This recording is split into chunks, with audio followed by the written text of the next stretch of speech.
So dear students, आज हम 12th standard का मैथमेटिक्स एंड स्टैटिस्टिक्स पेपर की स्टडी शुरू करने जा रहे हैं, जिसका सब्जेक्ट कोड 40 है। अब इस पेपर में जैसे आपको मालूम है कि पार्ट 1 और पार्ट 2 के 2 बुक्स हैं। इसमें पार्ट 1 का फर्स्ट जो चैप्टर है मैथमेटिकल लॉजिक, जिसको रियाजियाती मंतिक कहेंगे, today we are going to start the learning about this chapter. अब इस सबसे पहले देखते हैं कि मैथमेटिकल लॉजिक, तो मैथमेटिकल तो लफ्ज़ बना है मैथमेटिक्स से, रियाजी से। अब ये जो लॉजिक वर्ड है, ये लॉजिक वर्ड एक ग्रीक वर्ड्स यानी यूनानी ज़बान का एक ग्रीक वर्ड है, जिसको लोगोस कहा जाता है। तो ग्रीक वर्ड जो लोगोस है, जिसके मीनिंग रीज़निंग है,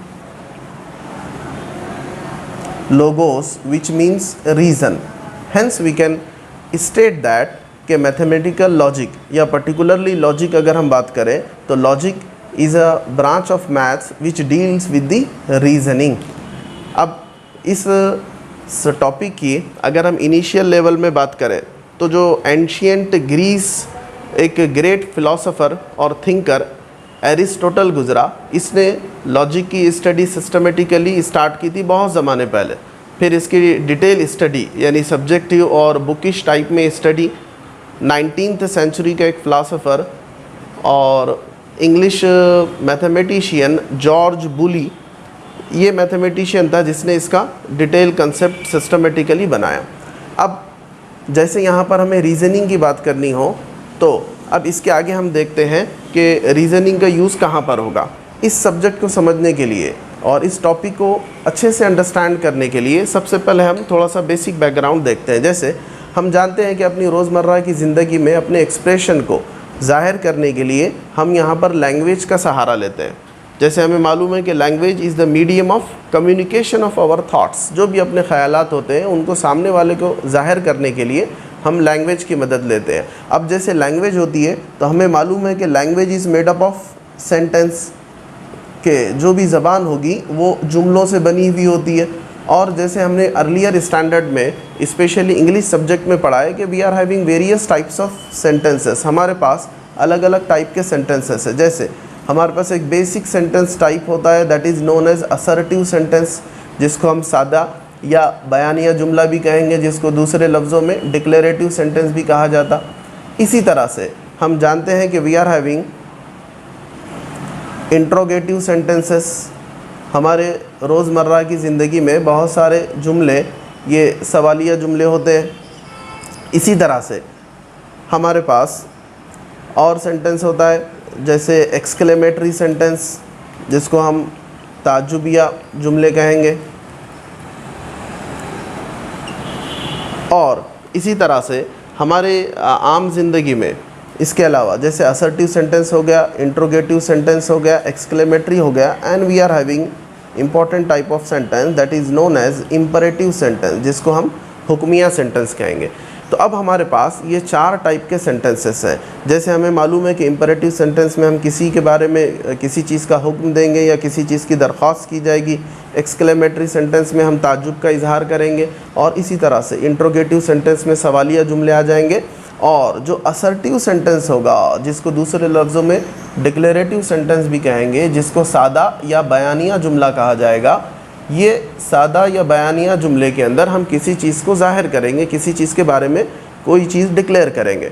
नाउ अब हम देखते हैं कि ये जो सेंटेंसेस के अलग अलग टाइप्स हैं, इन टाइप्स ऑफ सेंटेंसेस की मदद से हमारा एक इंटरेस्टिंग पार्ट और इंटरेस्टिंग टॉपिक बनेगा, that is known as statement.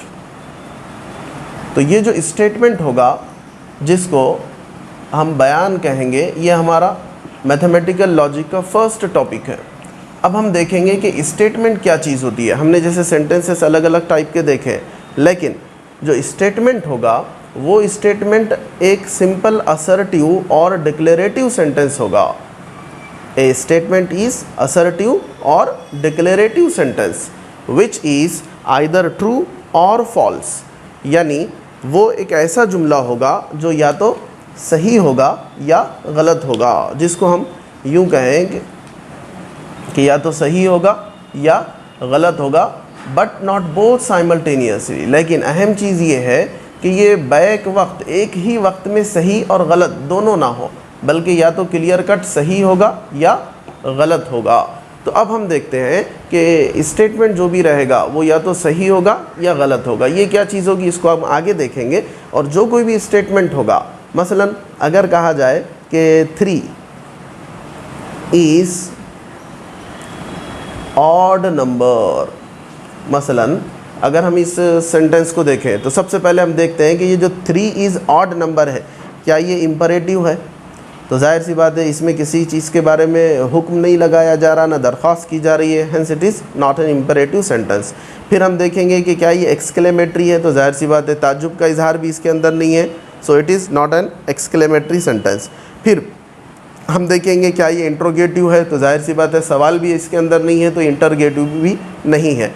Now the last one that is assertive sentence. तो अब हम बात करें कि ये एक सिंपल एक 3 के बारे में बताया जा रहा है कि 3 एक ताक अदद है, 3 इज़ ऑड नंबर। तो जब 3 इज़ ऑड नंबर देखें तो ये एक सिंपल सेंटेंस है जिसको हम असर्टिव या डिक्लेरेटिव सेंटेंस कहेंगे।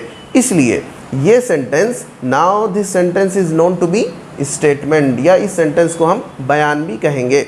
अब दूसरी एक अहम चीज़ ये है कि इस बयान को अलामती तौर पर हम कैसे लिखेंगे, कि जाहिर सी बात है मैथमेटिक्स में ये जो सारे वर्बल स्टेटमेंट आएंगे they must have a symbolic representation also. इसलिए इस बयान को हम अलामती तौर पर जाहिर करेंगे स्मॉल लेटर्स P से। अब अगर एक से ज़्यादा हो तो हम इनको लिखेंगे, एक स्टेटमेंट को लिख लेंगे P से, एक को लिख लेंगे Q से और एक को लिख लेंगे R से। इस तरह से अलग अलग और भी अगर आएंगे तो स्मॉल लेटर से हम इसको रिप्रेजेंट करेंगे। अब गौर फरमाएं कि P इज़ अ स्टेटमेंट, जो स्टेटमेंट है कि 3 इज़ ऑड नंबर, 3 एक ताक अदद है। अब हम इसको देखेंगे कि क्या वाकई 3 एक ताक अदद है, तो फिर हमारे नॉलेज में खंगाला जाएगा और चेक किया जाएगा कि 3 ऑड नंबर है या नहीं। तो जैसे हमें मालूम है कि ऑड नंबर ऐसे नंबर्स होते हैं जो 2 से कम्प्लीटली डिविजिबल नहीं होते, तो जाहिर सी बात है इस बेसिस पर हमें मालूम है कि 3 ऑड नंबर है। अब अगर ये बयान आपको लग रहा हो कि ये बयान सही है, तो जाहिर सी बात है this statement is a true. अब ख़ास बात ये होगी कि जब 3 इज़ ऑड नंबर की हम बात करें तो ये 3 एक ताक अदद है, ये that fact is universally accepted. ऐसे नहीं होगा कि भाई आप हिंदुस्तान में पढ़ रहे हो तो 3 इज़ ऑड नंबर सही है, या किसी दूसरे मुल्क में जाकर आप पढ़ें तो फिर 3 इज़ ऑड नंबर वहाँ पर ये गलत चीज़ हो रही है।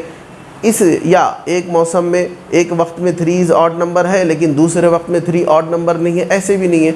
दैट मीन्स यहाँ पर हम गौर करेंगे कि ये एक ऐसा स्टेटमेंट है जो सही है यूनिवर्सली, इसकी truth value true universally accepted है, तो ये होता है स्टेटमेंट। तो बात वजाहत से समझ में आई कि स्टेटमेंट एक ऐसा असर्टिव या डिक्लेरेटिव सेंटेंस होगा जो क्लियर कट ट्रू होगा या फॉल्स होगा, नॉट बोथ साइमल्टेनियसली, बैक वक्त ये दोनों भी नहीं होंगे। तो this is the first topic related with the mathematical logic. After that, अब इसके बाद हम देखते हैं ये जो स्टेटमेंट हमने बनाया, ये स्टेटमेंट सही है होगा या ये स्टेटमेंट गलत होगा। इसको हम देखते हैं इसकी ट्रुथ वैल्यू के ज़रिए से। So this is the second topic belonging to this chapter, that is known as truth value of statement। कि जो भी असर्टिव सेंटेंस है वो सही है या गलत है, इसको हम परखेंगे इसकी सच्चाई कदर से।